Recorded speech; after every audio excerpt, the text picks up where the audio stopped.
Ayan. Tapos na tayo mag-exercise and grabe. Pagod. Ngayon ko lang nagalawa ulit to. Actually, ilang araw na akong nag-exercise. Pero hindi talaga siya consistent. Pero ngayon, this is our day 1. So, mag-uumpisa ulit tayo sa ating day 1 exercise. And, ayan, as you can see, ganito po yung body ko. So, ayan yung chan natin, oh. Ayan.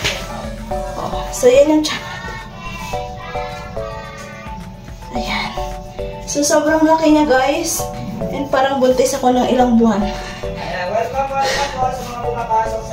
So, ayan. Yung taba natin dyan sa likod.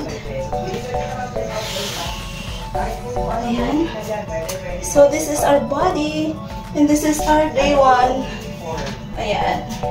So, itong exercise ni clothing is for 2 weeks. So, mag-challenge tayo, mag-upload tayo daily.